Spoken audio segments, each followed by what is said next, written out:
दोस्तों, क्या आपने कभी सोचा है कि असफलता के पीछे सबसे बड़ी वजह क्या होती है? न तो हमारी मेहनत की कमी, न ही हमारी प्रतिभा की कमी, बल्कि असली कमी होती है एकाग्रता की, यानी फोकस की। हम सब ने कभी न कभी यह महसूस किया है कि हम काम तो कर रहे हैं, पर मन कहीं और भाग रहा होता है। शरीर बैठा होता है किताबों के पास, लेकिन ध्यान भविष्य की चिंता, पुरानी बातें या सोशल मीडिया की दुनिया में भटक रहा होता है। गौतम बुद्ध ने कहा है, जिस तरह एक तीर सिर्फ तभी लक्ष्य पर लगता है जब धनुष एकाग्र हो, वैसे ही इंसान सिर्फ तभी सफल होता है जब उसका मन एक जगह पर टिके। आज के इस शोरगुल भरे जीवन में, जहां हर पल मोबाइल की नोटिफिकेशन, सोशल मीडिया का स्क्रॉल और हर चीज का एक साथ पीछा करने की आदत हमें बना चुकी है, बिजी, वहीं बुद्ध कहते हैं, एकाग्रता ही सफलता की असली चाबी है।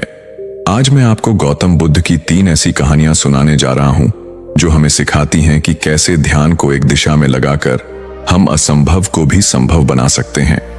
हर कहानी एक दीपक है जो आपके अंदर की भटकन को रोशनी में बदल सकता है।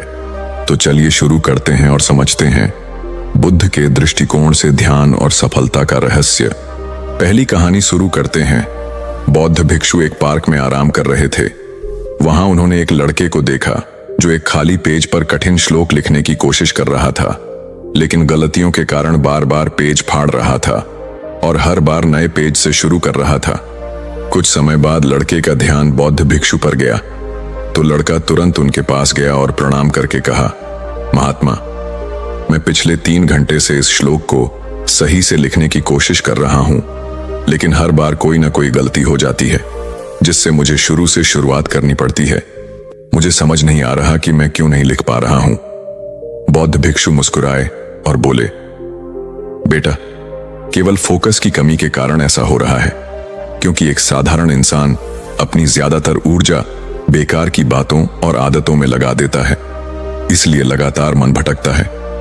ध्यान से काम करने का मतलब है अपनी पूरी ऊर्जा एक जगह पर लगा देना, और जब बार बार तुम ऐसा करोगे तो मन इसके लिए तैयार हो जाएगा और फिर गलती नहीं दोहराएगा। लड़के ने पूछा, महात्मा, अगर मन बार बार भटक रहा हो तो मैं एक काम में ध्यान कैसे लगाऊं? बौद्ध भिक्षु ने पूछा, तुम लिखते समय जरूर किसी व्यक्ति या घटना के बारे में सोच रहे हो।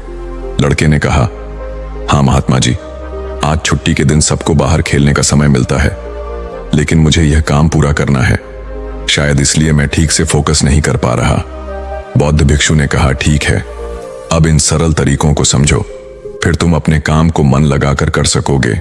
लगातार गहरी सांस लो। बौद्ध भिक्षु ने कहा, जब भी तुम्हारा